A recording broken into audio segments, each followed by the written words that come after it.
Hello, everyone. We are here. It is Thursday night. We're real excited about it. You may have noticed we didn't get the usual thumbs up from Faye that we do saying that we're live. It's because we're having sound issues still, so Tom took over. So thank you, Tom, for flexing in and being here with us. Tom just can't stay away from GMing D&D. It just is not possible. Or from GMing, from tech. I'm awake. I'm here. I'm functional. Don't have not even a little. And really. So let's do a quick round of intros, guys. Let's start with Tony. I am Tony, or Shlunny. I am playing, or my pronouns are they, them, and I am playing Whisperforge, the 7th level barbarian cleric, whose pronouns are he, his. Awesome. Faye, how about you? I am Faye. I play your Circle of Dreams druid, Morpheus the Dreamwalker, which is basically a druid but with the personality of a bard, because I like to do it both ways. That was a play on words. I prefer she, her pronouns. My character is whatever because she turns into animals, so she's not that picky about them. And they don't have anything nerdy to share with you today. Spring's coming along. Make sure you plant your pollinator-friendly plants outside and save the bees. That's all I have. Like a true druid. All right. How about Christine?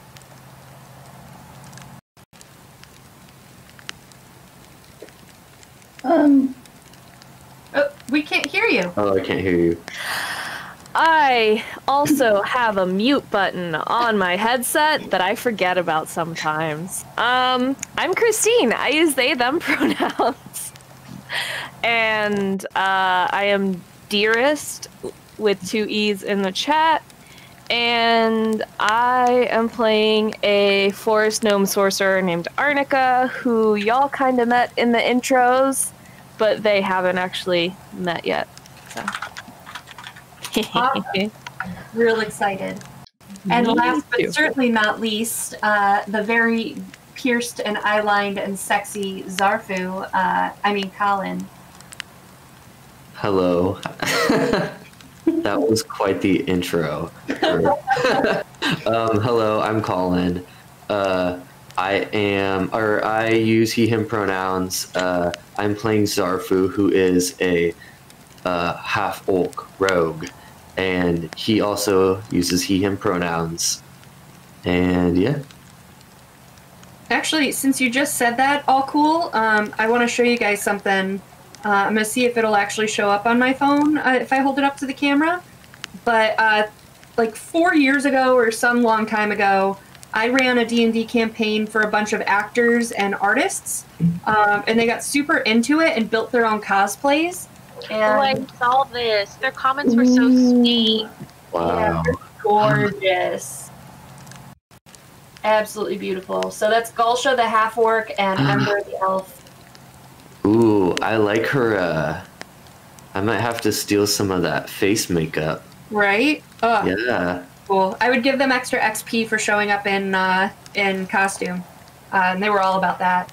I had someone that wasn't an actor, and he's like, what do I do? And I was like, paint me a mini. And he does mini Warhammer at the time, so that's how... Are you offering extra XP if we dress up more as our characters? I mean, you're already leveled up the highest in that, I have a cloak up right here, right off screen. I have 3 colors: forest green, solar gold, and winter blue. Okay. It wouldn't hurt your chances. There she goes. Okay, bye everyone. Amazing. I love the lightning bolt that's behind her. That's so cool. Well, welcome everyone. Thank you for joining us in chat again. We are going to do another giveaway today. So we have the Rem Alternus swag bag. If you're new to joining us, welcome. And we have, in our swag bag, we have a Rem Alternus patch. We have stickers. You get a dice bag, a poker chip that has Chicago Shadows on the back of it. We've got a Shadowrun Edge token and some Shadowrun dice and some pins.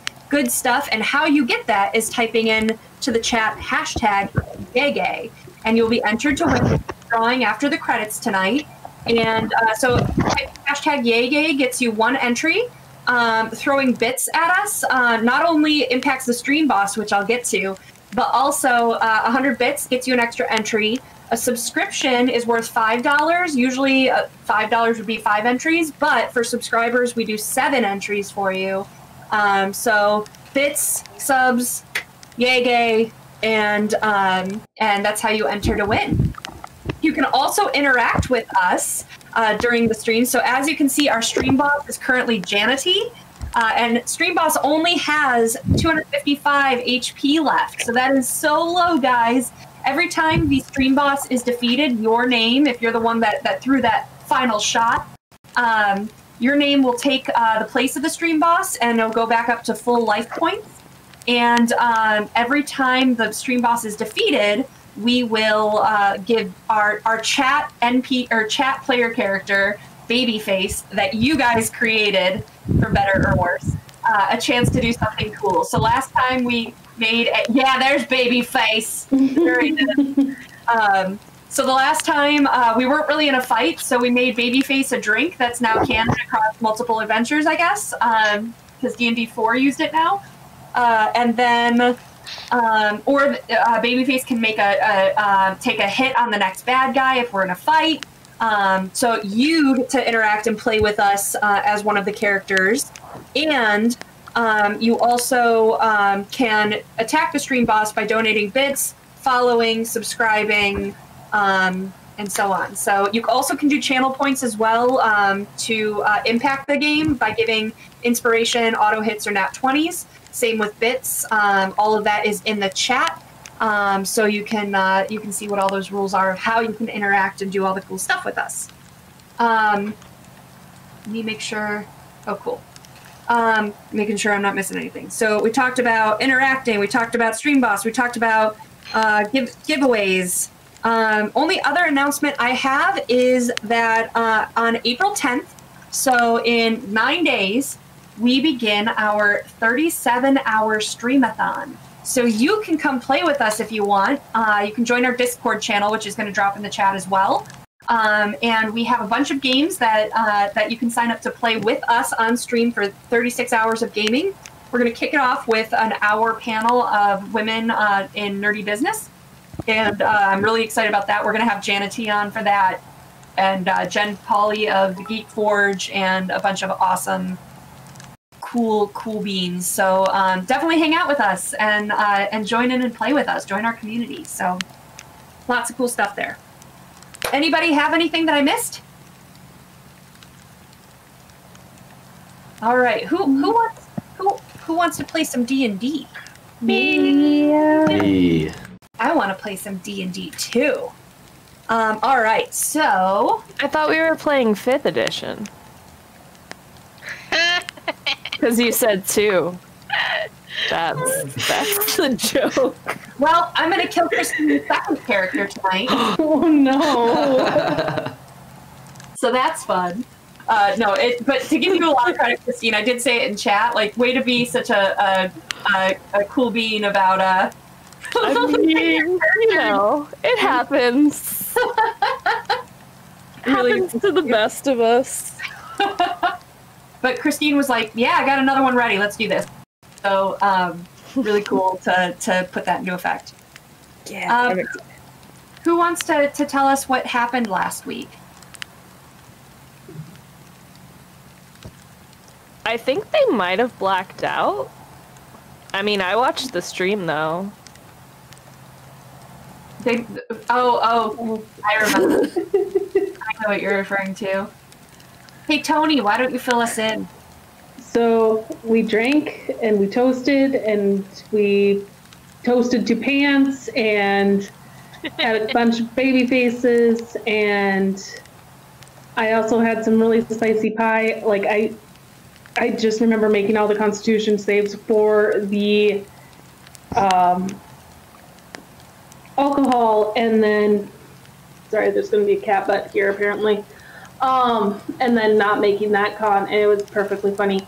But yeah, there was pie, there was drink, and there was a bit of passing out at the end. Yeah, that was cool. You guys finally defeated the last Zombo and defeated Spectre Lyron. And then you all just went inside and partied and talked to some people and went to bed. So I actually revealed on the map for you guys on Roll20, if you take a look, and Faye, if you can show the chat, the upstairs area is to the right. And so you see the room that was assigned to you. You can see that there's another hallway that leads to some other rooms, and that's the one that, the staircase that is in the tavern. But the staircase from the stables goes up to a small hallway and a room that has 3 beds. And that is where you guys stay the night. Faye, I believe you only need the 4 hours of sleep, and you are going to be up early to get a package from Marticia. Oh yeah, that's right. I asked her to have that delivered to me. All right. So are we talking sunrise, like mid-afternoon? When would you like to get up? Because you guys went to bed probably like around 2 a.m. Well, considering I rolled a 2 on that Constitution check when I got baby-faced, I'm gonna say, this is how I picture it in my head, is she's passed out, halfway on the bed, like halfway on the floor. Like, it looks like she tried to crawl in there, but then she just gave up halfway, because I know we've all been there at some point. And she hears like a rapping at the door, like, and then like the sound of paper shuffling. And she wakes up and she's like all cotton mouth and red eyed and shakes herself awake, and everyone else is still asleep around her, and the sun is just a little bit over the horizon. It's like late morning is probably when I would say. When she gets up and she goes, "Ugh, what happened? What?" And she's like recounting as much as she can in her head, and she's checking things off, trying to remember. She's like, "Oh, the Morticia, the package." And she whispers to herself, she's like, "Dang, I really missed that shot, didn't I?" And then she'll go to the door and she'll creak it open, but you can tell like the creak of the door, it just sounds like jackhammers in her head. And she's just like, ugh, like this. And she reaches down and she picks up the package, and then she'll turn around and look at her. Did all 3 of us pass out in this room? Yeah, I assume so. Yeah. So then she'll turn around and she'll just clear her throat really loudly, like obnoxiously, like. Then she actually ends up coughing because she's dry mouth. So that's where I'm at, trying to wake up the others. You said late morning? Yeah, late morning. Like, we're going on 11:30, almost noon. Okay. All right, so that's a full rest for everyone. I do need a con saving throw from Tony. You ended up acing all your saving throws, right? Regarding alcohol, yes. Not regarding food. That's right. It burned you good. So make a con saving throw, all 3 of you, for me. Okay.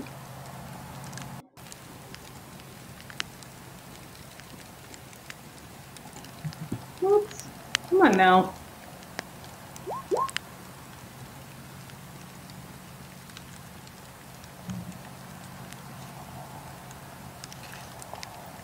Cat. Yeah, Mara is featured on the stream tonight. Yep. This is where she lives now. She is the star of the show. Is that? Yes. And Colin? My dice is not working. In D&D Beyond? Yeah. Try refresh. But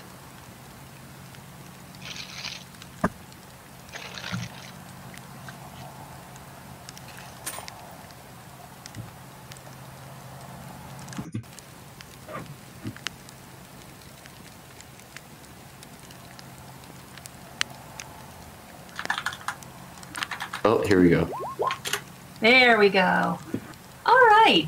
Well, sleeping in definitely was helpful. So no level of exhaustion for being hungover for Faye or for Morphe or for Zarfu. However, as you wake up, Forge, you get that deep down stomach rumble that happens after eating a whole lot of Taco Bell with that extra hot sauce. So you're gonna need to spend some time this morning in the restroom. Okay. Don't hate on my ride or die like that, Sarah. Hey, listen, if I have to suffer through IBS in real life, I'm damn well gonna make you guys suffer in game. Oh no! No. And that's on chronic illness, folks. I really like talking about poop, so that's how that goes. So while Forge is in the restroom, Faye, you've got the package. It's just a sealed letter. It's got the seal on it. The wax seal is looks like a leaf with like an extension on either side, like a vine. And it's addressed to Griselda Copperrot. No relation to Giselda from the musical Cats, I assume? Do you mean Grisabella? There you go. Okay. I hope you appreciated my look you got. I pretended I didn't see it. Okay, Good. so The spiciness of that look would have sent you to the bathroom, too. I guess Whisker Forge ran off to the bathroom, which leaves me with a waking up half orc. And I'll kind of walk over to him, and I'm just like glaring at the window. This is earlier than what I wanted it to be, but it's fine. It's fine. Are you still down to go on this adventure with us and try to stop some monsters, try to get some friends, try to get some treasures, that kind of thing? Absolutely. Good. I think that will be a lot of fun. I really don't come across very many friends that I'm willing to travel with, so I'm going to put you on a trial period for now. And if you slow us down, well, I'll try to leave. I'll probably just turn into a bird and leave, but I'm sure Whisker Forge will convince me otherwise. They're sly, that one, and I'm just kind of talking to myself, and I snap together. I'm like, water, and I'm offering it to my new half-orc friend. I will go down and see if I can get a pitcher of fresh water. Awesome. Yeah, as you head down, you see that the bartender that came over and talked to you guys last night, Bacchus, is actually sitting down, kind of like how the smith had taken the evening off last night. Seems like he's taking a break. The cook is back in the kitchen. Don't know when they take a break, but you smell bacon and something like sweet and oaty. So that's you get wafts of that. But as you ask for water, the cook comes out and brings some to your table and then rushes back into the kitchen. I will swoop up this pitcher, and I'm going to just kind of grab 3 wooden cups that I found laying around on another table, and I will head back up to the room to serve some to my friends. And I will splash some on my face when I get into the room. I won't actually drink it. Okay.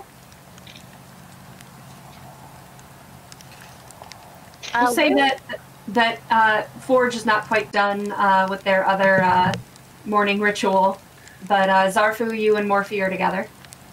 Do we need to... I travel light, so I don't have a lot. Do you need to grab anything from the stables or anything like that before we head out? I don't have anything really, so no. Alright, easy. Thank you for the water, though. You're quite welcome. I think I'm going to need more of this. And she'll actually hold out her hands, and she'll bloom a couple of flowers that have a very strong minty smell in them. And then she'll sprinkle them in her water and kind of do like an infusion. Because if you're a druid and you can do that, why not just have infused water all the time? Awesome.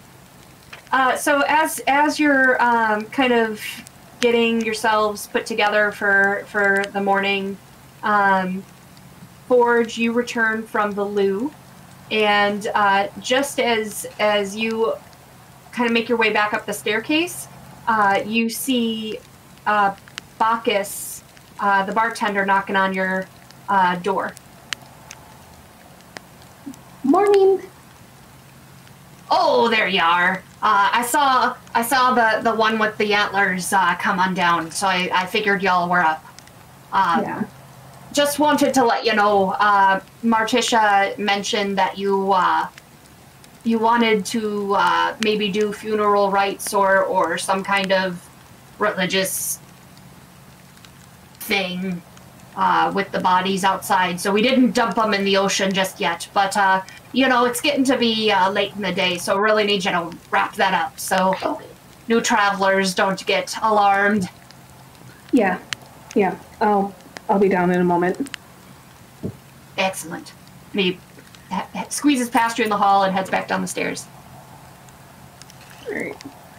As you come into the room, Whisker Forge, I have your water prepped, and I've gone ahead and also put a few herbs that are good for stomach cramps and intestinal stuff in there. So hopefully my skill in nature and medicine will kind of help your IBS that you got going on.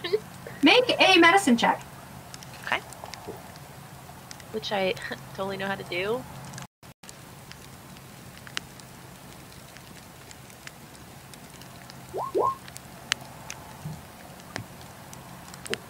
Excellent. I was really hoping you'd fail that one so I could be like, nope, it goes in, it comes out. Forge, go back to the bathroom. Yep. But no, it actually seems to settle your stomach and you're feeling pretty good. I can't Okay. talk to animals, but I can cure your Taco Bell runs. So we got that going for me. Yes. I mean, that sounds pretty helpful, honestly. It does. Like in real life. I will bring up the packet of paper, and I will show it to Zarfu and Whisker Forge. Morticia left this at the door. I don't know if you guys remember last night, but we did agree to go and see if we can figure out what this monster thing is. I'm kind of curious. I mostly just want to get on her good side, but also adventure. Like, I'm down for that. Out into the woods, away from the people. Here for it. And then I will show them the paper with the wax seal, which I assume you can't open it because of the wax seal, so I'm not going to try, just in case I horribly fail that as well. Cool. All right. Forge, what are you doing? I'm going to finish getting ready, and I'm like, before we leave, I do have to say a prayer for the folks that died yesterday. I will help you with that. Of course. I will also. Oh, okay. When you get outside, you see that the from the first night, if you remember, you talked to the halfling, and while she was playing a harmonica, there was a bard that was kind of singing along. And I think someone talked to. The bard's body is on the ground outside. Take that, Kender Mage. And another like farmer type person, and there's one more, and kind of like someone who looks like a laborer. And then there's 4 zombie bodies that seem really broken and twisted. And then a little ways away, like right on the road, laying in the middle of the road, is the heap that was Lyron. Okay.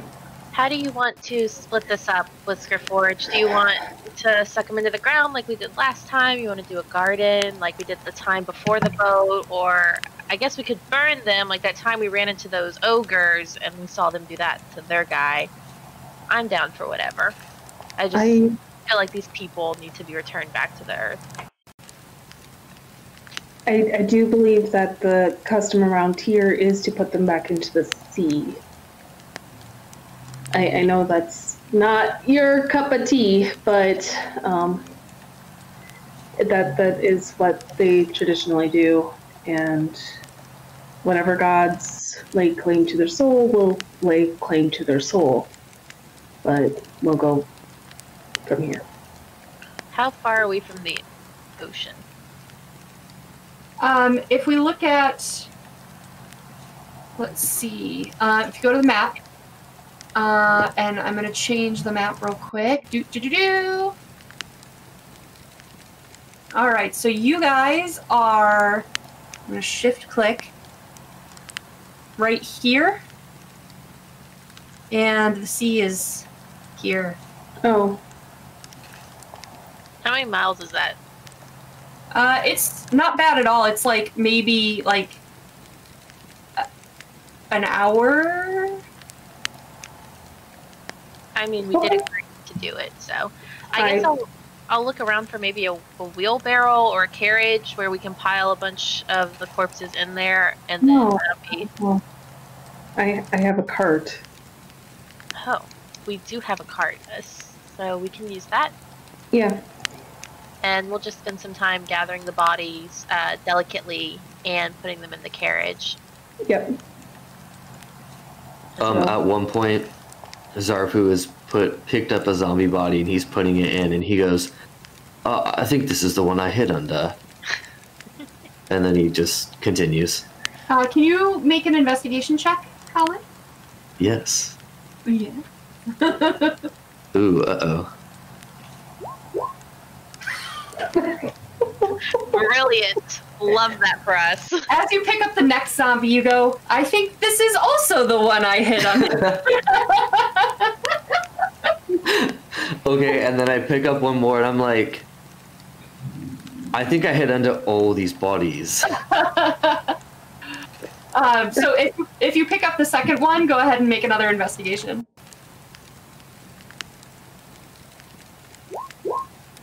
Cool. So with this one, as you like heave it over your shoulder and then just kind of flop it onto the cart, you notice that it seems to have a burned brand on its forehead in the shape of a skull.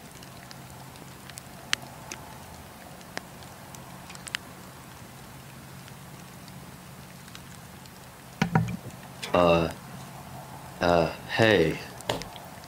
I think I found something weird on this body. Weird, for a zombie? Or, weird as in Right. a corpse? For both. Look. There is a brand. It's a skull. Interesting. I want to see if I recognize this from my many travels all over the place. Make a religion check.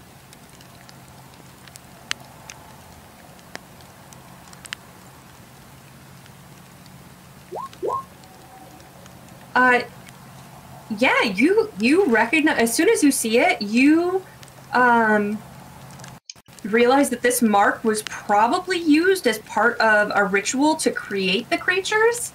And it's similar to the symbol that you've seen used to represent the death god Mirkul.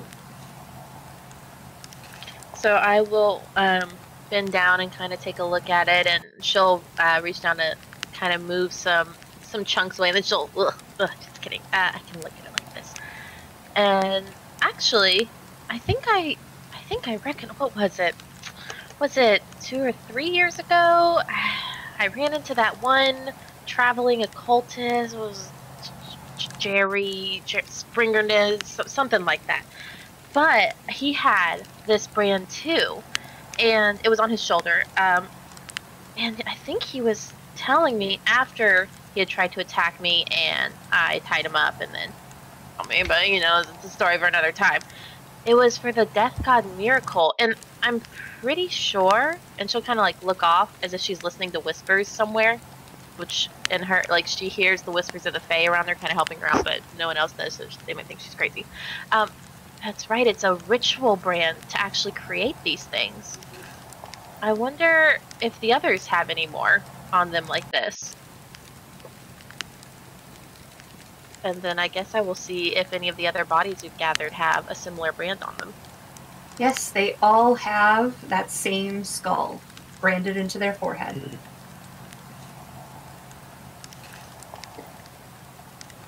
Good catch. Maybe not good catch. This does not seem like a good situation. Well, no, the situation isn't good, but it might help to know what we're dealing with. With Right, that, so as Faye comes to this realization before you chime in any further, make a perception check. Or actually, what is everyone's passive perception? 15. 16. 7. Morphe, you are the first to hear wheels coming down the road behind you from the north. And with that, there is a small caravan. It's only like 3 or 4 carts long, but one of those carts has this teeny little figure sitting atop it. And Christine, would you like to introduce your character? Yay! I feel so special and loved now. Yeah, so there's like this tiny little gnome person just like hanging out on top of the carts, and their skin is like that olive complexion, and it's kind of like really clear why they call that an olive complexion, because it's like a little bit heavy on the green. And they have dark hair. It's pretty short, cropped to their head. And they are dressed in a mix of brown and green. And they're just kind of sitting up there, like, humming to themselves as they, like, ride past these people. And they're like, oh, yeah, bodies, you know. Those show up here. That's how that goes. Cool. So, this is the inn that you were going to hit on your way back. You've been away from Leylon for about 10 days to travel up to Neverwinter and get supplies and trade, all that good stuff. Yeah. Cool. So this is kind of that like layover. You knew you were going to get here around lunchtime, and then you're going to head the rest of the way toward Leylon. So, yeah, and I sort of like have an arrangement with this inn where it's like, because I trade a lot of my meat to them, they also like will trade off and feed me for a reduced price. So like I bring them meat, they cook it, they do their thing, and yep. Yeah. You actually know Martisha as the business owner, and she's fair, but usually kind of quiet and cold. You've kind of got used to that at this point. But you see these interesting characters out front stacking some bodies up and talking. And Faye, Morphe, you're the first one to hear the wheels coming up the road. So yeah, I'm definitely going to be like kind of intrigued by what is clearly like a druid, and it's the high road. Lots of people come through, but there's not necessarily so many tabaxi coming through. So I think that as like I approach, I'm gonna stop humming and I'm just gonna look down at them and be like, what you got going on here? What's going on? Zarfu just goes, we were attacked last night. Oh yeah, I mean, like, the monsters are pretty regularly coming out of the woods these days. Like, this isn't anything new for this inn or for our area. I was, like, more curious where you folks came from and where you're headed.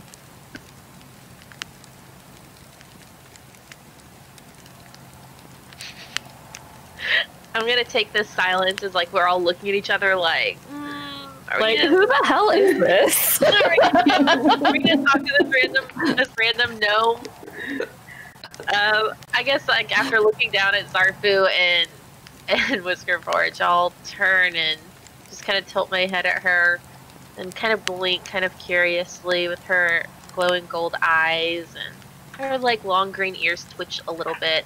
And she'll go, I am from many places, but I'm here now with my friend Whiskerforge, and she actually does like this obnoxious movement to introduce Whiskerforge, like kind of nudge nudge, like you're supposed to be the talkative, helpful one here. What do I do? And Whiskerforge just waves. Oh, it's nice to meet you. You guys, it's really helping a DM out here. Yeah, it's good. No, it's really great to meet you guys. My name's Arnica Swiftfreeze Flatfoot, the fourth of the Copperclay clan. But for short, people like to call me just by my initials, which are ASFCC. It's a lot shorter that way and easier to remember. ASS.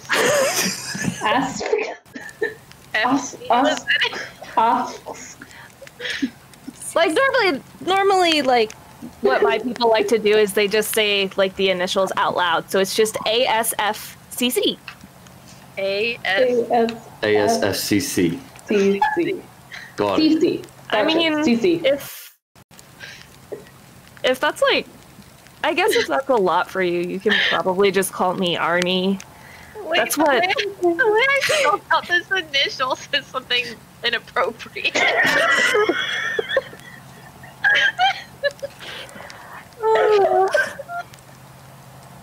I love this character so much.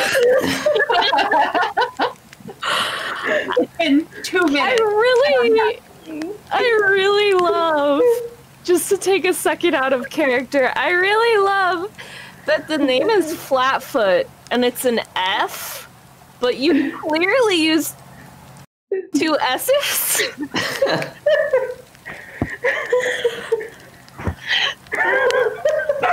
Yeah, you just have like 1 too many S's, that's all. I'm gonna cross mine out. What did you say your nickname was? I mean, the folks around the inn usually just call me Arnie. Arnie. Okay. I am 100% calling you ASFCC. Like, this is just the way it is. It's written down, it's done. Find out what it means to me. Arnie. Right. I'm sorry, I have to get back into my character. Arnie, are you familiar with this area at all? You know about the monster attacks? Oh yeah, I've lived in this area my whole life. I actually live in the woods outside of Leylon. And my whole family we've really done like a lot of trading our whole life. I mean, my whole life. My family for a long time. And so I come through this inn a lot when I'm going up and down the high road trading, and so I know the people around here pretty well. I know Martisha pretty well. Her eyes will kind of, like, her eyebrow will do that kind of, oh, you know Martisha a little well.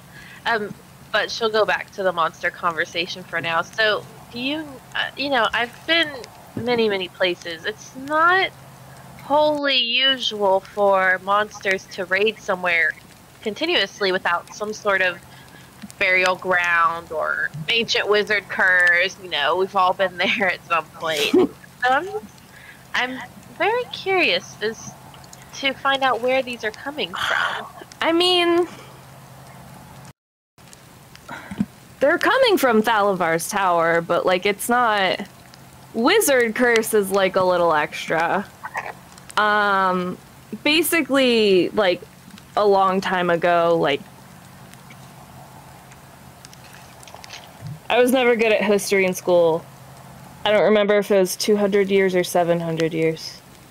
A long, long time ago, this wizard named Thalavar, right outside of where Leylon is, went ahead and, created a tower, and he did all kinds of crazy, you know, the weird wizard stuff. Like, I get the magic, but the wizards, like, really do the book thing really hard.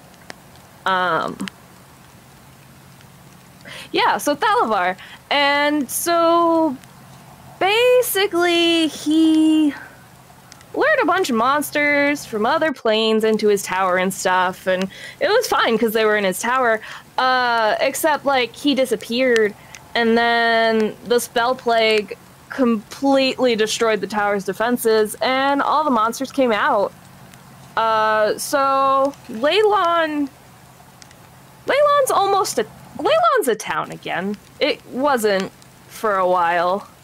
But people are coming back and moving, and like, I think people have adjusted to like the regularity of the monsters. It's definitely been an uptick over the past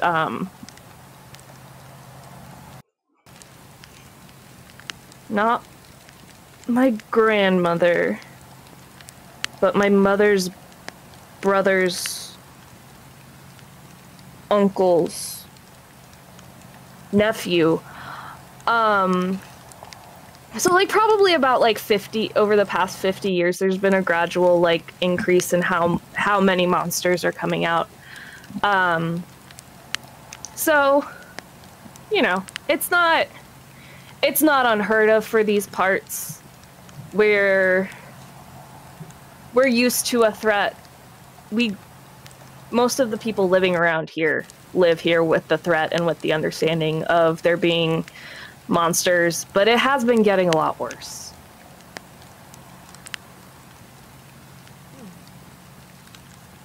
Okay.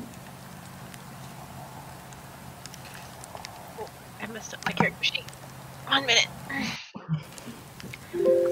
Thank you for all of that information.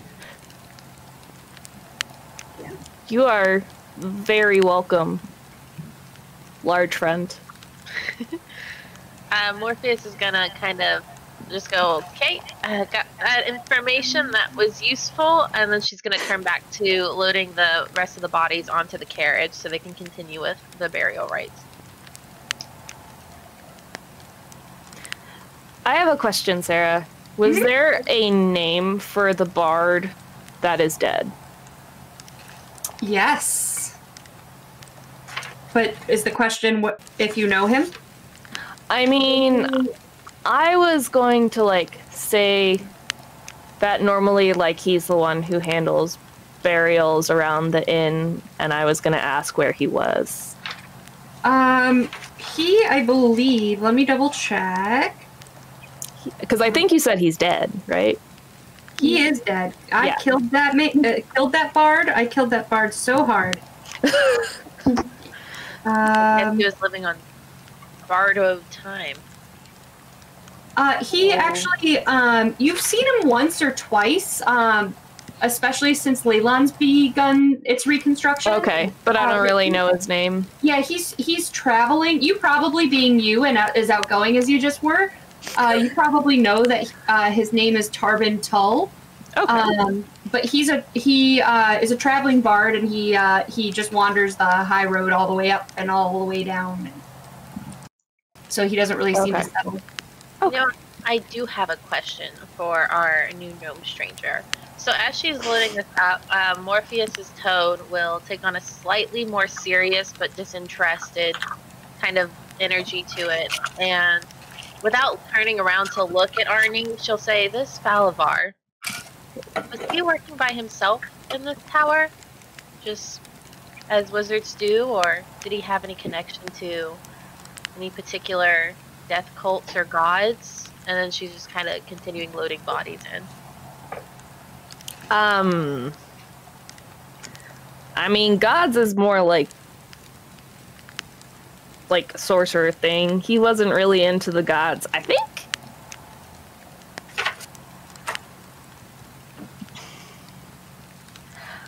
I think my great uncle's best friend's third cousin had said that, like, he basically fashioned himself into thinking that he could become a god. I don't know.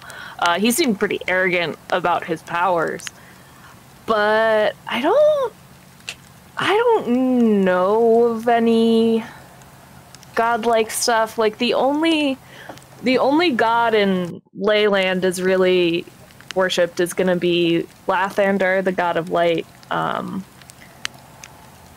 That's really the only like temple that's there. She will look over her shoulder to Arnie and say, "It sounds like this is a pretty powerful location. Would you say that's true?" I mean, it definitely was. And it's definitely...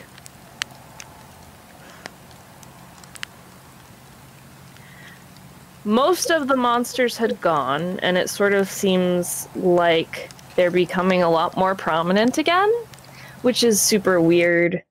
And, like, there's definitely... I mean, there's the ghosts of the Swords of Leylon who are, like, doing a hecking defend way back, like, 700, 200, 3,000, I don't know. That back when the House of Thalavar fell, the Swords of Leylon really helped out a lot in helping get the people out and helping get the townsfolk to safety, even though safety was kind of resettling far away. So their ghosts are still there. Like, they're not, like, malicious or anything. They're just kind of hanging out. And, like, I don't know. I have never really heard it, but people say that there's weird voices in the marshes near Idle Island, but I've never heard it, so I don't really know what's going on there. Still, like, having that very cold look on her face while looking down at Arnie, she'll say, "There's one thing I know. It's that powerful locations draw powerful people." And then she'll turn back around and lift the last body onto the carriage, and then she'll clap her hands, and she'll look at Whiskey Forge and be like, "Great, so we got everything all together. Are you ready to take them to the ocean and get on with our journey?" And, like, her previous, like, cold, distant demeanor is just completely gone, and she's back to her normal self.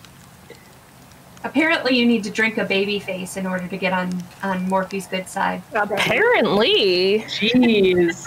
Like, alright. I mean...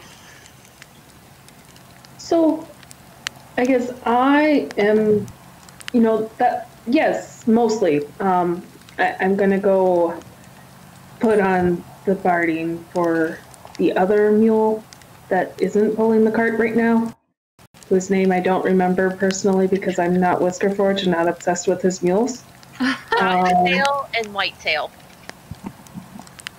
No. One is Blackhoof Greymane, and the other is Whitetail the Gentle. So I love how Tony was like, "No, obviously not." Alright, I'm gonna write More that. ridiculous name. How could you, Faye? they're dwarven names. Come on. You call yourself a druid and you don't even know the full names of the mules you've been traveling with? I talk to the mules all the time. I talk to all the animals. I thought you didn't talk to We have great conversations. They're the best conversations.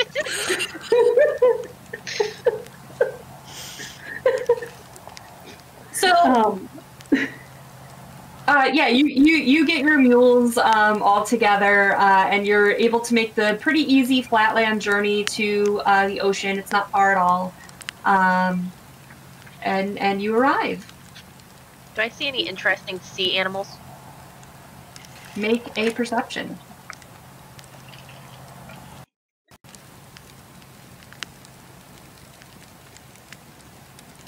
Dang, my perception is so good. Like, I have a +6 for that. I mean, you see some shells on the beach, but nothing standing out.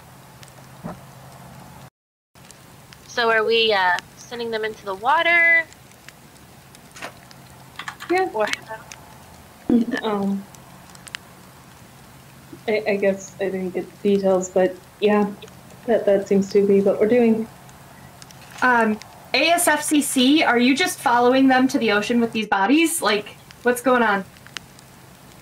I mean, I'm not really, like, one for following the bodies, so I would imagine that having, like, happened upon them, I would probably end up going to the inn and sort of taking care of business, checking in, and that kind Having of a thing. nice lunch. Yeah, having my lunch, you know, like, bodies happen. Lunch is important, so... Bodies happen, you say, of your past life. Amazing. All right. So at the beach, you can keep it going, guys. Okay.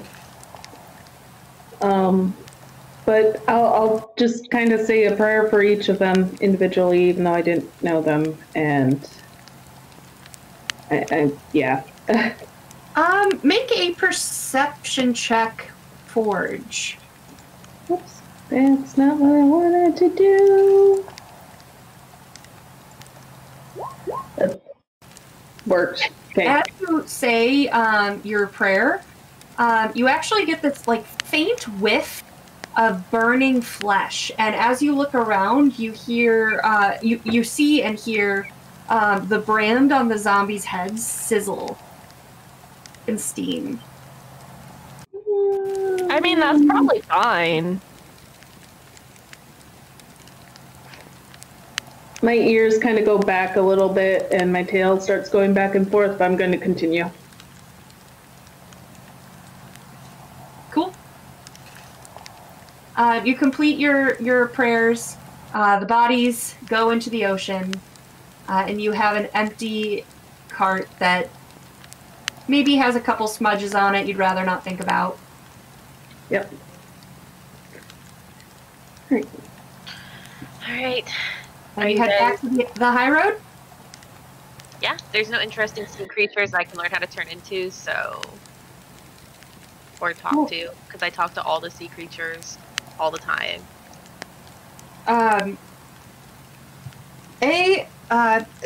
ASFCC.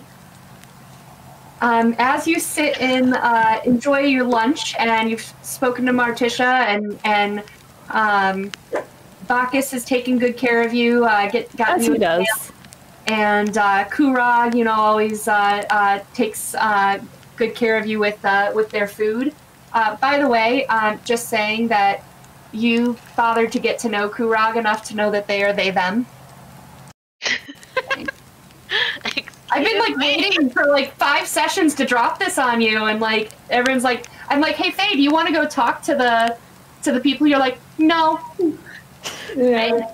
Look, Morpheus is trying to get her muscular curvy ass back into the woods where she likes to be. Cool. So you've been having your nice conversations with them all. You've taken care of business. The inn has started populating for lunch. And you see that there's a little halfling woman, so not so little to you, about Yeah. About my size. yeah. A little And thicker, but I like my women thicker, so.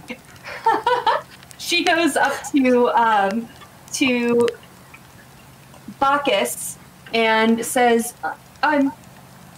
excuse me, but I was wondering, did you see those brave fighters from last night? Did they leave already? Did I miss them?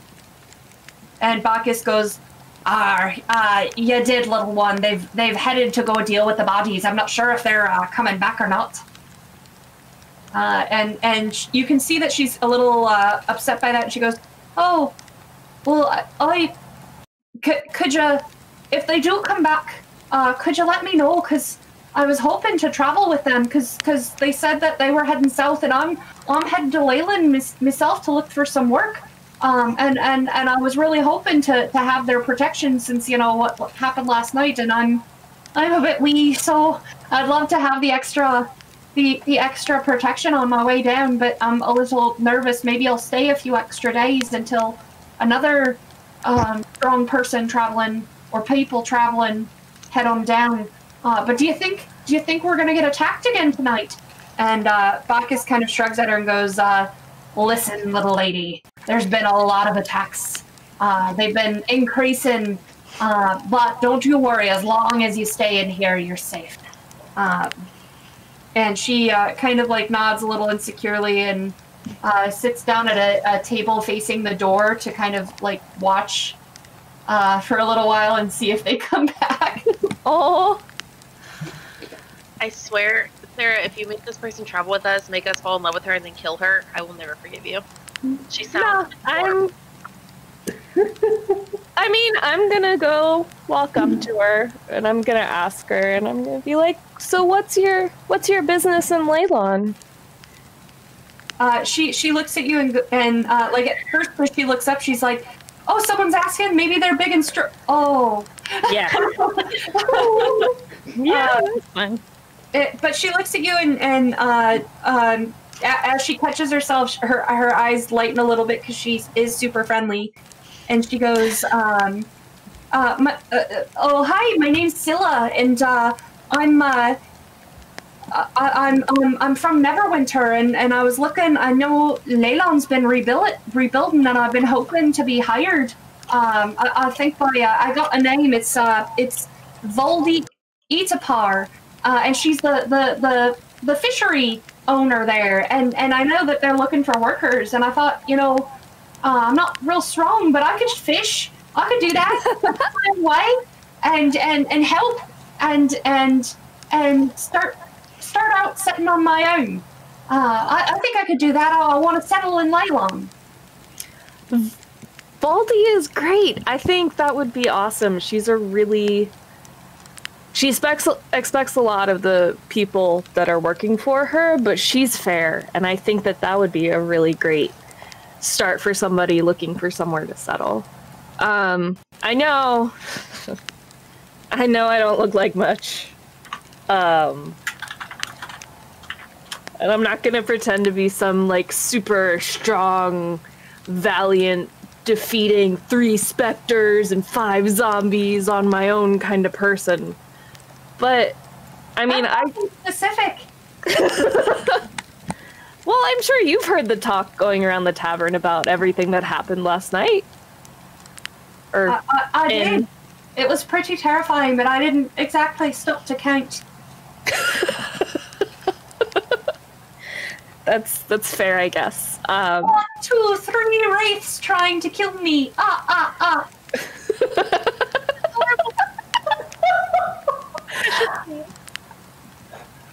I mean, that said, I grew up in the woods outside of Leyland before it was even really becoming a town again. And I go up and down the high road there and back a good amount on my own. Just trading and hunting. Not monster hunting, like quarry hunting. So while I'm not like some kind of crazy brave hero or anything like that, like I know my way around, and if you need somebody to take you with you, like you're kind of small like me, so like normally I'd be hesitant about bringing someone else on my cart because I wouldn't want to overwhelm the pony. But since we're both pretty small, I think that she should be able to handle us. Do you think it's safe? I know we're so close to Leyland, but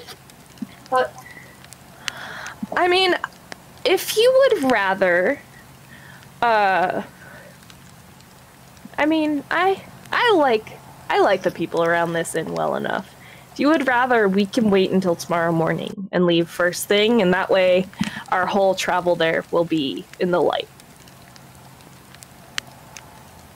Or she kind of looks uncertain, but in her head she's like, my options are limited. Yeah. Thank you. What did you say your name was? My name's... Oop, I scrolled too fast. My name's Arnica. No, oh god, no. My name's Arnica Swiftbreeze Flatfoot the Fourth of the Copperclay clan, but you can just call me ASFCC. Is ASFCC they, them, or she, her? She, her. She, her, okay. Wanted to make sure I gendered correctly. Thank you. ASFCC. Did gnomes always have that many initials? I mean, not always, but it's kind of a tradition in my family. Like it's a family name. Understandable. Well, thank you, ASCFC. If you want, the folks around the tavern usually just call me Arnie. Well, thank you, Arnie. I think I can remember that a little better. But yeah, I'd be more than happy to go with you, and who knows, those adventurers seemed pretty interested in what was going on in Leyland, so maybe we'll see them there or on the way. As you are saying that, you see through the window over her shoulder a familiar troop heading toward you, toward the high road with their little cart. I mean, are y'all stopping at the inn again, or are you just, like, going straight past? I think we would be going straight past because we already were at the inn. That's fair. Yeah. I mean, I'm guessing that we had breakfast. If it is about lunchtime, we could stop for lunch. Do you really want to stop and push our time that we're going to be out here before dark falls again? I'm okay at night. Somewhat okay at night.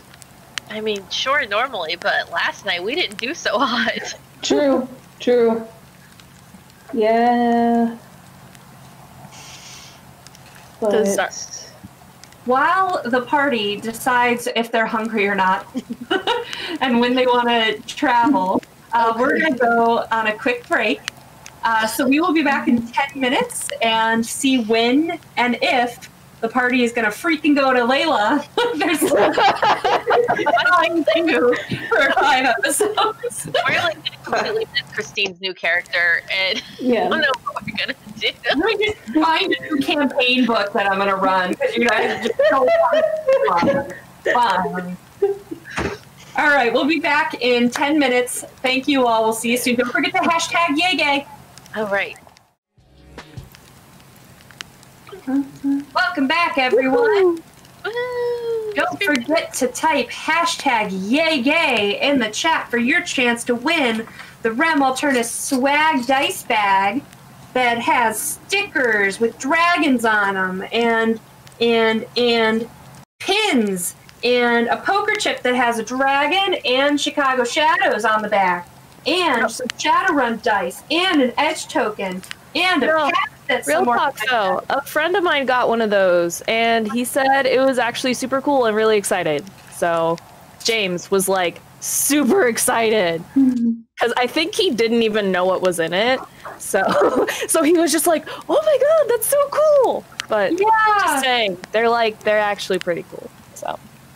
So get your swag gear by hashtagging #YayGay. Don't forget that hashtag #YayGay gets you 1 entry, 100 bits gets you 1 entry, and on up, every 100 bits will get you an extra entry. A subscription will get you 7 entries, so that's a great deal.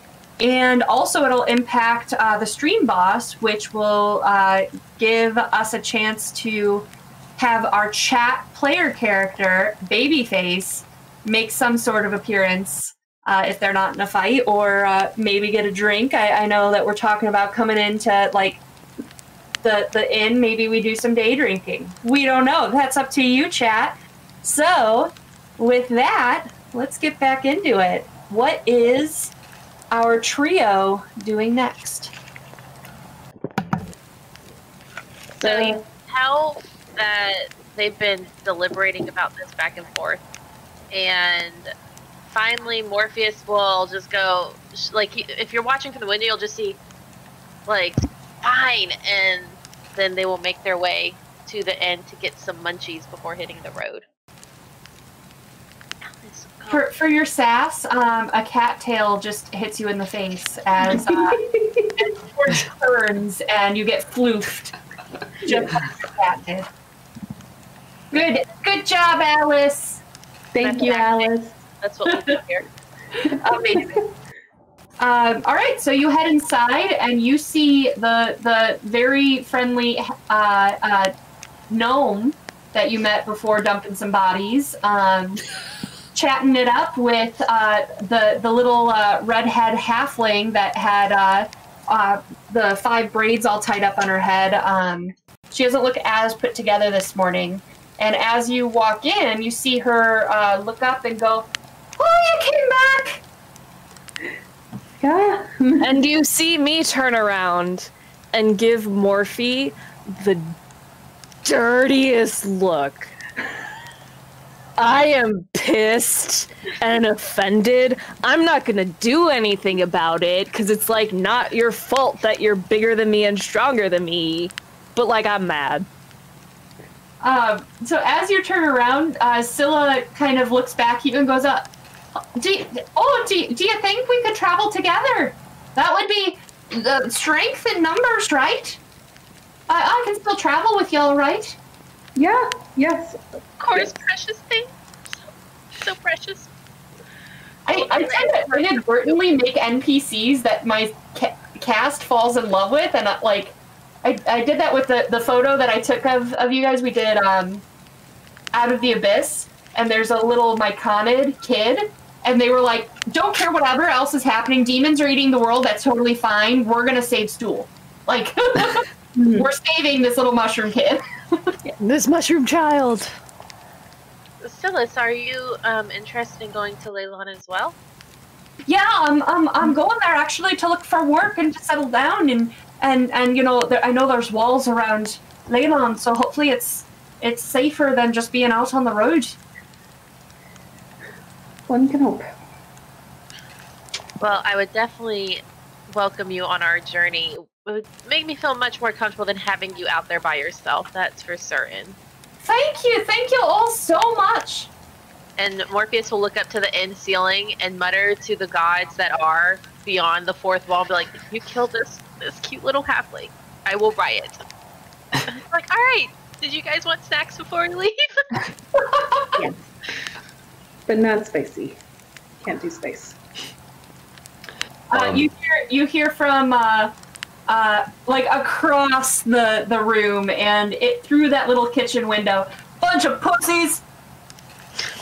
Meow. I was really hoping you'd go with that joke.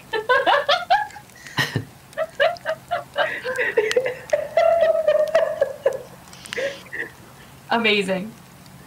So I feel like Zarfu has just been kind of like dazed still, kind of, you know, like next day after drinking, you're just like, but then like once he hears that from the kitchen and he like looks over, then he like kind of remembers about Babyface, the drink, and then he looks at ASFCC and he goes, ASFCC, I have a question for you. What's your question, tall Have one? you ever had a baby face? A handful of times. Usually when I have something to celebrate or something to mourn. They're pretty... Well, we did just, you know, dump a lot of bodies, so... That's, I mean... You're not wrong. We definitely... God. Do you think they served them this early? I mean... Probably not for just anybody, but... I kinda, you know... I got an in with Bacchus. Bacchus is literally across the room watching you guys like, oh, please order a baby face.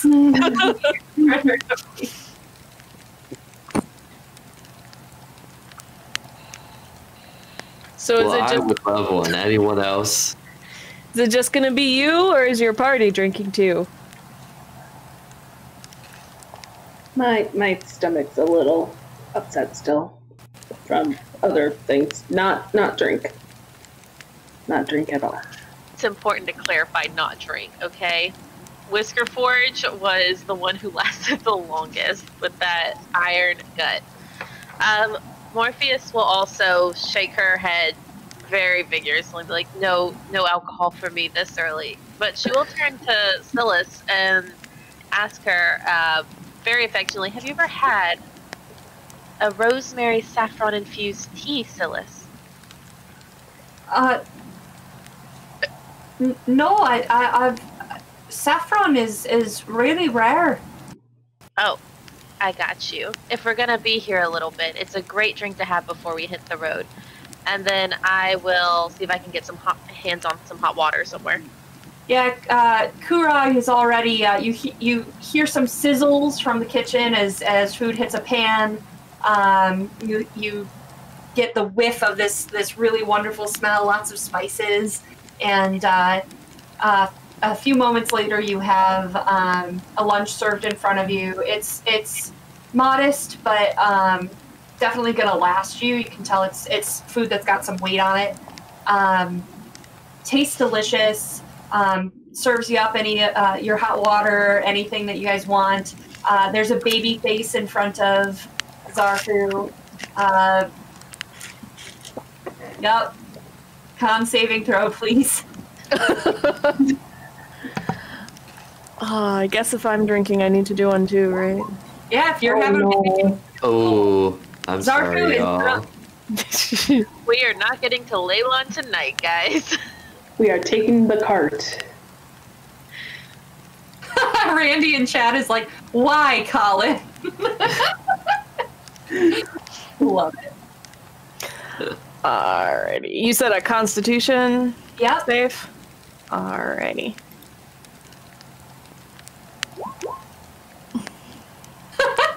ASFCC is fine. I mean, I can hold my drink, and I've had them before, so, like, I know. And probably, like... Bacchus probably knows exactly how strong I like them, too, so... Yeah, and so it's a little weaker, just because of size and metabolism and stuff like that. But he puts it in a really fancy, pretty glass for you with an umbrella in that because he knows that you like the umbrella. He does, and he doesn't light the broccoli on fire because he knows, like, I'm not big on the fire thing. It makes a better garnish, in my opinion.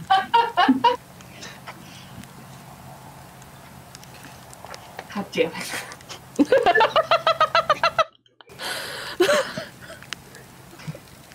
Awesome. All right, so lunch passes. So when are we traveling? Are we traveling the rest of today, or are we staying one more night? I would prefer to get out of here before another wave of zombies attack us. Yes. We'll be much safer under the cover of darkness in the woods. Well, maybe we should get on the road now then. I will look over at Zarfu. How capable? How baby-faced is he? How baby-faced is he? Faced.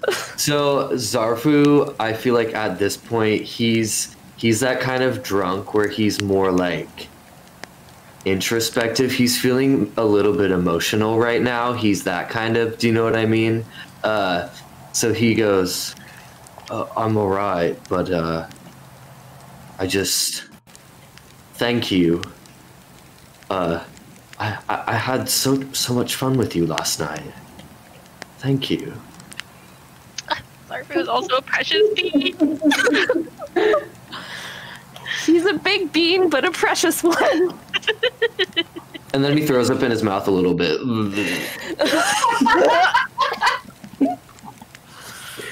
And then he's good. Yeah. Cool. So I'm going to say that I took my baby face over by the bar, and I sort of want to ask our cook friend what they think about this weird group that just showed up out of nowhere. I mean, this. Who am I? Hold on. This is Kurag. Yes, Kuran. Girl, I don't know, but they're loud. They can fight. I don't know. Like, they held their own. Probably would have had more casualties without them. So I guess they're all right.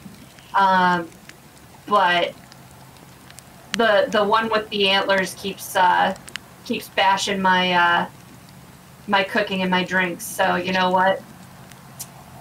Maybe it's pride that is keeping me from liking this group. But I mean, I honestly am not her biggest fan either. Kind of a bitch, So. right? I mean, that's what I was gonna say. I didn't want to be, like, rude about it. And I was like, maybe it's just because she's taller than me. Maybe I'm No, but, like, she is, right? Total bitch. Okay. I got you, girl. I got you. Okay. Love that for me.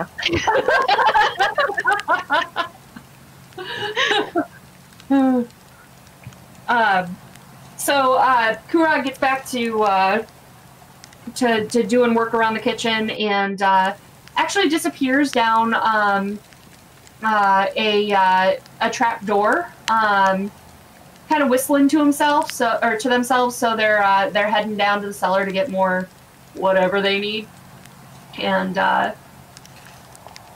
lunch is wrapped, guys. So we should really get on the road. Silas, are you ready? I'm really sorry to make the correction, but my name is Scylla. Scylla. My bad. Sorry. Oh, don't apologize. It was my fault for not remembering correctly. Sorry. Look, I even crossed out the S on here, so you must have already told me this at some point. That makes it worse. Kuran starts to come out of the trap door right as this exchange is happening. And it's not crazy busy, so we can both hear it. And we just lock eyes and just roll both of our eyes really hard. Love it. Is there a dice roll for sass? Because... Charisma? Alright, so you guys head out. The carts are still, of the caravan are still out. There's your cart, and there's 3 other ones with travelers that were heading down this way. Some of them are continuing on past Leland. But one of the carts is actually turning down the Tribor Trail here. So now there will be a total of 3 carts, including yours, and a couple of different travelers with you, including now Scylla, Morphe, Zarfu, and Forge. So as you prep the animals and pull the carts back onto the road, you guys make your way to Leland. And with that... Finally! What? Finally! We're making our way. Downtown, walking fast. I'm sorry. One more time. Faces pass. Can I have a con saving throw, Forge? Yeah. Maybe. The heck? I'm fighting with my character sheet tonight. 1 second. 25. You don't even have to stop to poop on the way. Awesome. All right. I'm going to change the map over now. And for continuity's sake, it was like I was literally just stopping in for a meal. Yeah. I was like, I know these people. I can hang out a little late to hang out with this halfling who doesn't seem to think I'm anything special. But I'm gonna head out like maybe like 10, 15 minutes behind them. Okay. All right, cool. So, all right, great. So the 3 of you then, as you make your way with the cart and the mules toward Leland, you guys get just about a little before sunset, and you see in the distance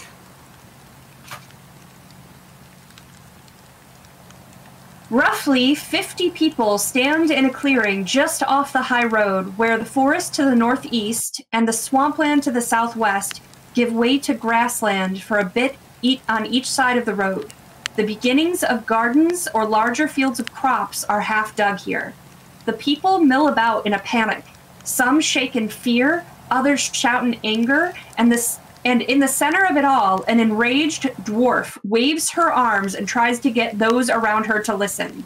A bored-looking human in a chain shirt and shield decorated with the sigil of Never stands next to the dwarf. He finally bangs his spear against his shield to quiet the tumult. Behind them, you see the walls of Leland. So, get my paperwork organized. And during this whole cart trip, I'm just like all about Silas and getting to know her, because now I fall in love with her because that voice was just so cute, and her personality was so cute. Yay! She's talkative. She's happy. Like, you know half of her life story by the time you make your way here. So as you hear the bang of this guard hitting his sword on his shield, you hear the voice of the dwarf, and she's got this real low, rough voice, and she's like, "Quiet, everyone, while we make a decision here." And like some of the townspeople kind of quiet down and look to her. Firstly, I want to say how disappointed I am that you have become such an unruly mob under these circumstances. We knew what this was going to be, rebuilding Leyland. We knew what the threats were going to be, and we know the procedure and how to be prepared for this. So, yeah, I see you over there, Shilly. I see you. You know better. And she like is actually like calling out some people by name and shaming them. Now, if everyone is calmed a bit, did anybody see anything strange as we were evacuating? And you see like a human male kind of raise his hand tentatively, and he says, actually, I saw out in the water, out on the swampland past the marsh islands, I saw something strange out there, but the soldiers came and told us to evacuate. So I just grabbed my things and I left. And another person that's kind of on the other side of the crowd goes, yeah, I saw something in the swampland too. I saw the fishing folk, returning. They were still out in their skiffs, but they were shouting in panic. And some of the others are nodding as well, and you like hear a general like talk kind of rise again as the dwarf says, hey, one at a time, we behave civilized here. So as it kind of dies down again, there's a short dragonborn that's wearing a holy symbol. She comes running through the crowd from the far side where the trees are, and says, I need to change the map in a second, but and says, may the Morning Lord forgive me. We are missing 2 of the children. Smithwell and Bernice aren't here. They were right behind me as we left the town. And with that, like, the din just starts all over, and you can't make out any more words. That is a lot going on. So that's what you hear as you're coming down the road toward the entrance. Let me share the town map with you and what you see. So you see the high road here leading into the city. You see the water on the right. You can see the tops of some of the buildings and this building that's out here too, largely in ruin. But you see a lot of construction happening around the gates and stuff like that. Coming south, you see on your left is that open meadow with some hills and the tree line in the distance. And as you get closer, you hear the sword on the shield again, kind of quiet everything down. And you hear a small voice, but it's a very warm voice. And you can't see where it comes from through the crowd. But you hear saying, we must immediately go back to town to retrieve the children. Consequences be damned. And you hear the dwarf again, we will stay right here until one of the soldiers comes to tell us that it is safe. Until then, no one is going anywhere. So, and then you hear some more argument of between those two. As you come through the crowd, you see that really the dwarf is with 3 other people, largely arguing about this. you see that the voice, the warm voice, came from a male halfling. You see a human guard, the one that was banging the sword on the shield and looking kind of bored. He's not saying much. He's just standing there, like, in the group. And then you also see a half-elf female. Arnie, you recognize her as Valdi Estepar. You recognize the halfling as Marigold Brightshine. And you recognize the human as Sergeant Haz Yoram. And you recognize the dwarf as Griselda Copperrot.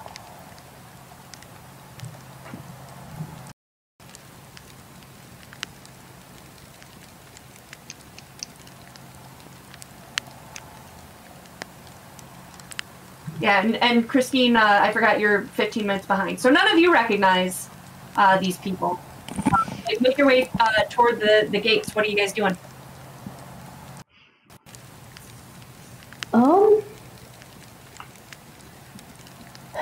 Well, I look over at Morphe, slightly apologetic,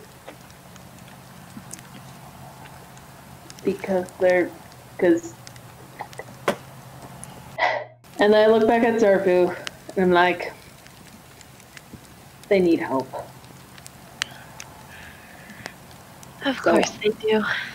You see also closest to the trees of the group, you see another robed half-elf woman that seems to be like trying to shepherd a bunch of kids and keep them under check. But as soon as she it's like herding cats. As soon as you bring 2 more over, then like another 3 disappear, and so she's having difficulty herding HERDING the children into one area.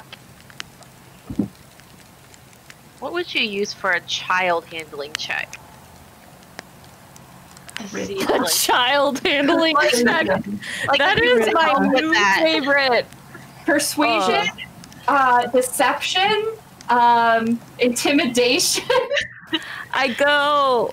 Next time I see my niece, I'm gonna be like, hang on, I need to roll a child handling check first. Yes. Well, I will look over at Whisker Forge and Zarfu, and look back over at the kids. This lady clearly needs a little bit of an extra hand, and I'm going to see if I can help her round these kids up. Maybe entice them with an interesting story to kind of capture their attention and get them all sitting in one spot. Sure. So let's do roll me 3 rolls. I want 1 your choice of persuasion, intimidation, deception, whatever you want to do. 1 acrobatics and 1 athletics. This is gonna be great. Okay. So there goes athletics. Okay. There goes acrobatics. And did you say deception or perception? Deception or persuasion or intimidation, however you want to try to convince the kids to settle down. Those are all -1. So I'm going to go with performance as I'm trying to tell a story. Okay. I'll take that. Did a solid one. The kids are terrified of me. It's fine.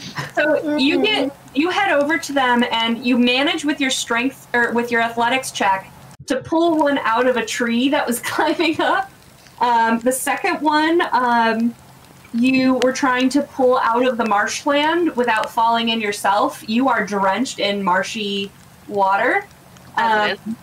And you're trying to cajole them into behaving, and like they can't even hear you over the sound of their playing and screaming and all the townspeople making noise and stuff like that. But while you're busy doing that, Forge and Zarfu, what are you doing? So I see Morpheus go over there, try to deal with the kids, and they're just like being rambunctious and crazy and not listening. I, however, would like to go over and try to scare them into listening to me. Intimidation? Wow.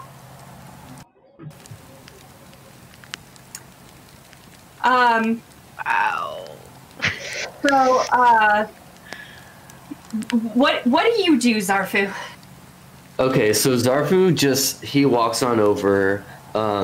He's still a little bit drunk, but I feel like now he's in maybe like the overconfidence phase, where he's like, I'll help them, I'll do whatever I want. But he just walks up and he goes, hey, really, really loud at the kids, like screams really loud. And they turn around and look at him, and then he looks all of them like they're frozen staring at him, and he looks in each of their eyes one by one, and he goes, you better listen to that woman. They all immediately like are wide-eyed and look at you and then scream and go and hide behind that woman, but they're quiet and peeking out and totally like behaving now. Nailed it. But now, like, this is the legend of like how parents are like, you better eat your broccoli or Zarfu's gonna come yell at you. Like, oh yeah. These kids have nightmares about you now. Oh no. I do what I can. That's on trauma. Amazing. That was great. Forge, what are you doing? I want to go get more information, I think, and try to ignore what's going on around me. Cool. So you are going to talk to the people that are kind of trying to lead this? Yes. Okay. They're kind of still arguing with each other about whether or not to go into the city. Okay. So, excuse me, if you need someone to go into the city that isn't a soldier, I can volunteer my group, I think. I would have to run it back through them, but I will go. And who might you be? The dwarf speaks up. My name is Whiskerforge.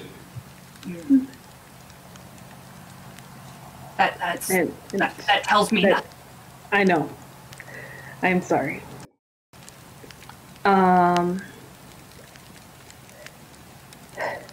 One second. Sorry, I am going through my notes. Hi, I'm here to help you. Who the fuck are you? I'm Sarah. Yeah. And that's it. What qualifies you to provide assistance in this matter? Thank you. Thank you. As I'm looking through my notes. I yeah, this is awkward now. I am a cleric and a barbarian, and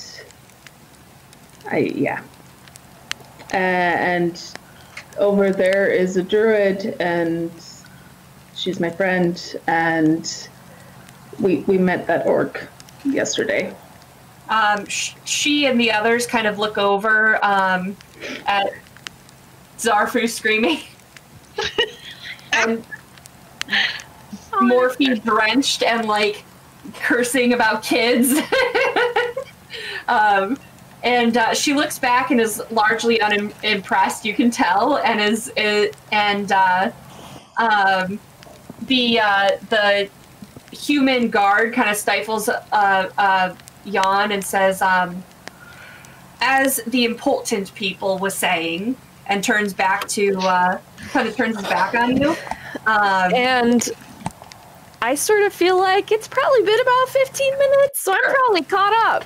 Sure. And so, like, I just sort of, like, see everything going on and kind of glance around, and I go straight up to who I recognize to be people on the Settlers Camp Council. Mm-hmm. And I just go up, and even though she's not the most important, she's the loudest. So I'm gonna go ahead and go up and be like, Griselda, like, what's going on? What happened? As you do, I would like Forge and ASFCC to make perception checks.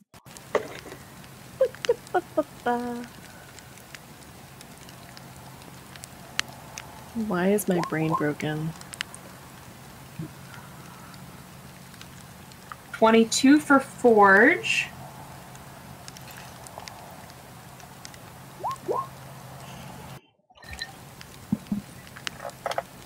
And a 19. Okay, so as you go up and are talking to Griselda, and Griselda's the way you're standing, so like she's probably like a head above me. Yeah. So as you're standing, you're actually kind of off to the side, making a little triangle here.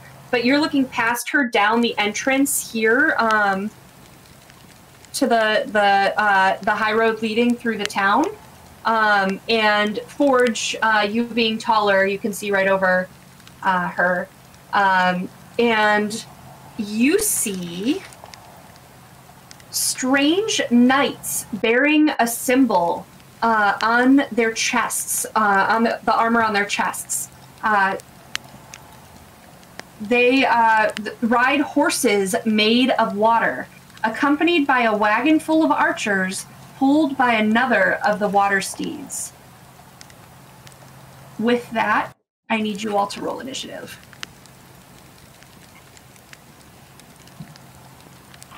Coming at you with the +0 initiative. Let's do it. I feel like there's an update to D&D Beyond. Like, it's working a lot better than the last few times I've had with it.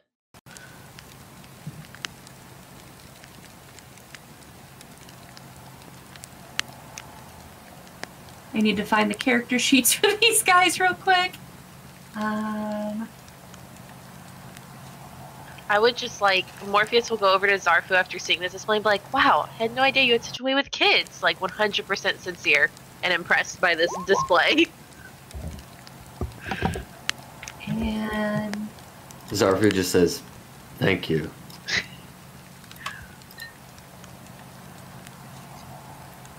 Also, I just want to say I've been having a really hard time with my British accent today, so sorry, everyone. You've been fantastic. I think, like, so we're like here-ish. Just a little further up, I'd say, like right. Okay. Yeah. And I know the map isn't. We're largely not going to use this map because your tokens are bigger than the 5-foot square in this case. But we'll kind of just describe it, and this is just so you can see the layout. Okay. I'm going to do these two at once. Why are you not up here? There's the archer. All right, put you guys in order. Hey, look who rolled really well and is at the top of the order. That's cool. 17. Oh, zombie's dead. Go away, zombie. Nobody likes you. 2, 14, and 11. All right. I haven't even looked at what these guys can do, so this will be fun. What are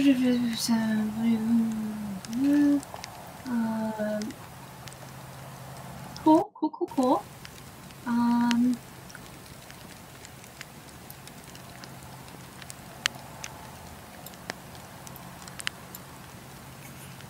All right. So these horsey steeds come bring in all of these guys a little closer. I'm just going to move the knights first. And they're going to move right on up to... So I'm going to move you, Zarfu, to where you were talking to the kids. Real quick here. Let me pop this out and pop this out and then go here. Cool. So Zarfu, you are hanging out here with the kids. Just hanging out, screaming at some kids. Screaming at some kids. Just hanging out. As you do. I'm gonna put you two are right there. Where is Faye? Where's your character token? Have you moved it on the map?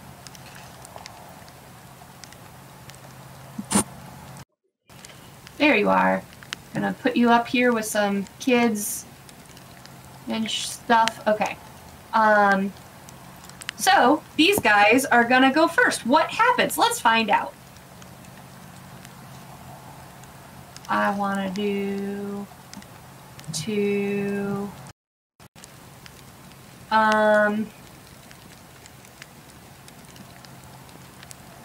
We're gonna do 2. What's her face? Griselda. For the first one. Cool. And for the second attack. Alright. Awesome. So you see coming up the road these water horses heading your way, and these dark knights with this sigil on their chests come up, and the short sword strikes back and forth across Griselda as she screams and goes, "Run! Run for the trees!" The next one attacks and is going to attack Forge. Because it's fun to attack Forge. Because it takes a while before... Because I already died once, so... A 23 is going to hit. Yes. So please take 8 slashing, plus his friend just engaged with you. So please also take... Come on. Kender Mage just defeated the stream boss, just so you know. Of course he did. Here comes Babyface. Alright, so also get sneak attacks. You're going to take an extra 2d6. So give me 1 second to do that. Take another 7 damage, so that's 15 total. And for the second attack... 12 doesn't hit you, right? No. Alright, so 1 comes through and gashes you, and the second one you manage to jump back for. Next in the order is Forge. Okay. I'm gonna rage. Because, no, that is not allowed. You do you. And I would like to draw my Warhammer and hit him. Okay. One-handed or two-handed? Two-handed. Oh, come on now.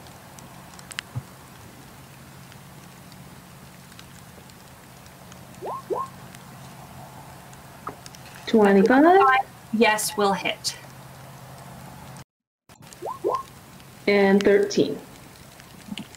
13 damage.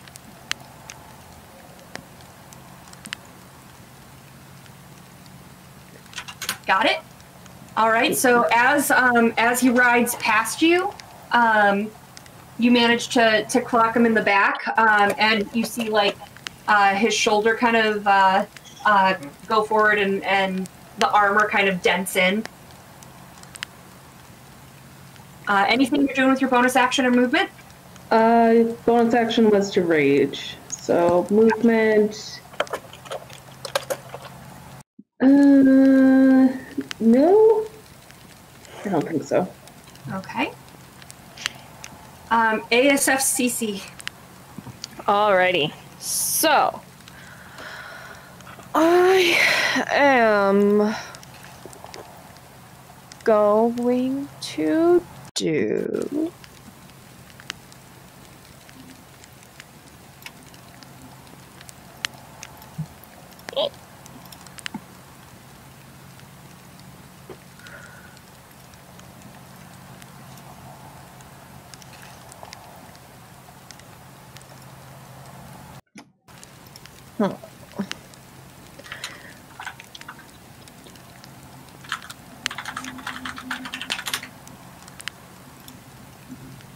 Sorry, I'm really indecisive right now because I'm trying to decide.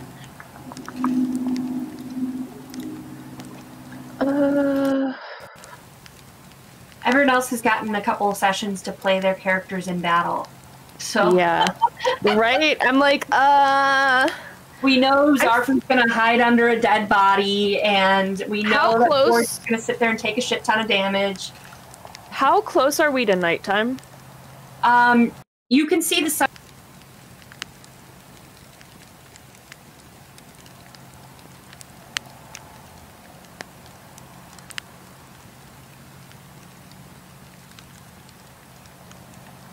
Oh, he's back! He's back! What happened? You okay, Tom?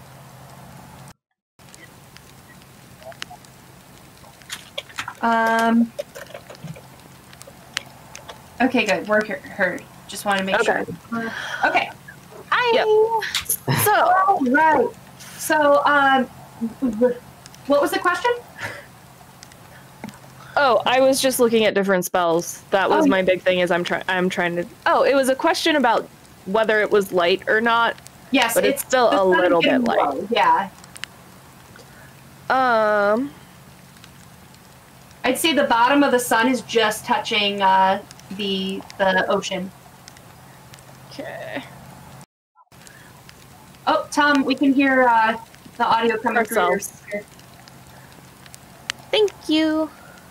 Yeah, okay. I am going to cast Ray of Sickness on...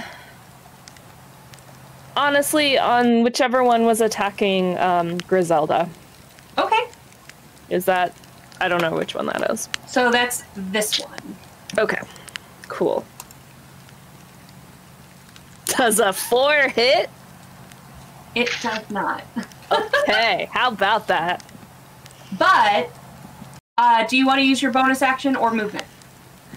I will use my bonus action to...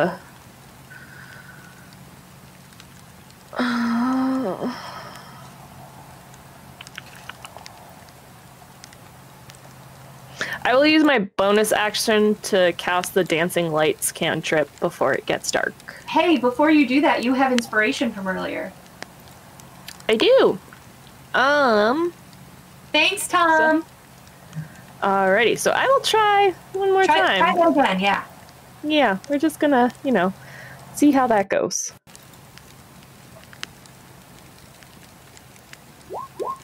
There it is. Oh, wait, 9. I saw the damage. Really?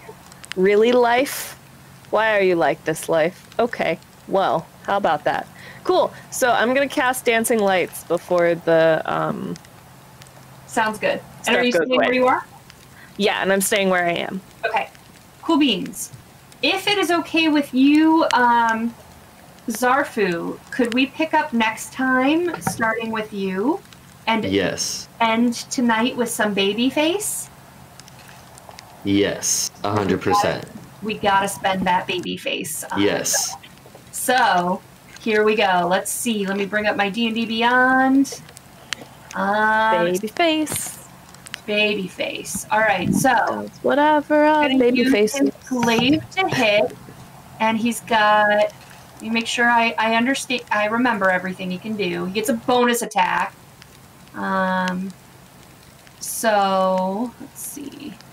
First thing we're gonna do is hit with this. I don't know why that comes through twice, but it does. Oh, one's as GM and one is not. I don't know why. That's a 24 to hit, so that's gonna hit. Let's roll damage. It's 12 slashing. God damn it, babyface. Then I've got a bonus action hit. A nat 20. God freaking damn it, chat. So that's gonna be 13 more damage.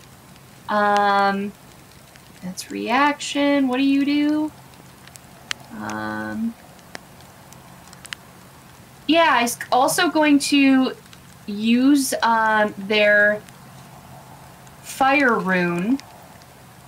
So when you hit a creature with an attack using a weapon, you can invoke the rune to summon fiery shackles.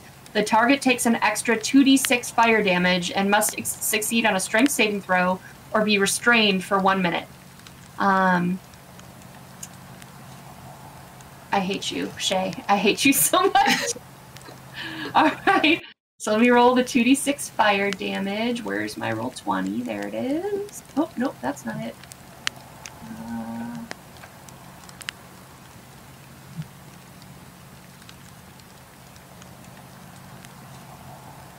There it is. Okay.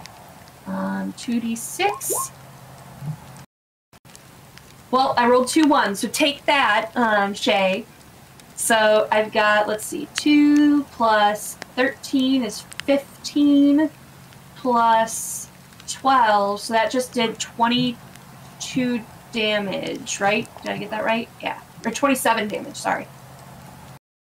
Cool. So Babyface just kind of like jumps off the cart because everyone forgot he was there, because that's how Babyface works, and swings his pole arm, clocks him twice, and you smell this sizzle of clothing and hair as one of the hits connects and does some fire damage as well.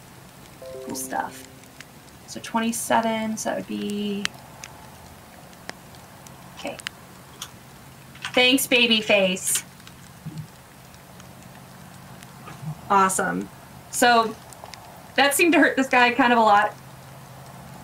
Both of these knights have taken some damage, and when we pick up next week, Zarfu will get his turn to knock on these guys. So thank you, Kender Mage, for defeating the stream boss, and thank you for Babyface showing up and doing the Babyface things that Babyface does. So next week we will be back, right? We're all here. And we will see what happens with these knights with these water stallions. Thank you, everyone. Oh, last chance. Duh. Yay-gay. Hashtag yay-gay. So to get your free Rem Alternus swag bag, last chance to type in hashtag yay-gay in the chat. You get a dice bag with some Shadowrun dice, some Shadowrun Edge token, some buttons that have the Rem Alternus dragon on it, the Rem Alternus poker chip that has the Chicago Shadows logo on it, and some Rem Alternus stickers, and a Rem Alternus patch. So you get an iron-on patch that has a dragon on it as well. So lots of cool stuff. So please type in hashtag yay-gay, and stay tuned. You must be present to win. So we're going to go to credits, and then we'll be right back to announce the winner. Thank you all so much for...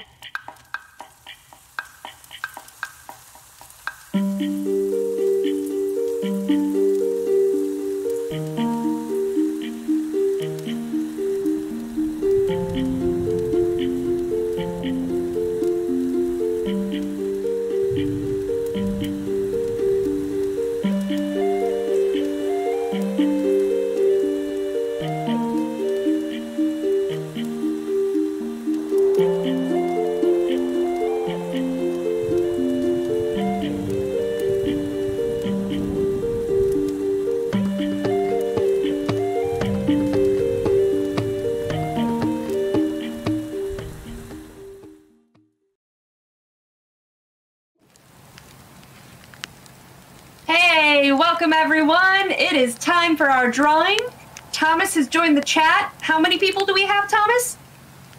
56 for today. 56 total entries. So let's roll 1d56 and see who our winner is. Number 24.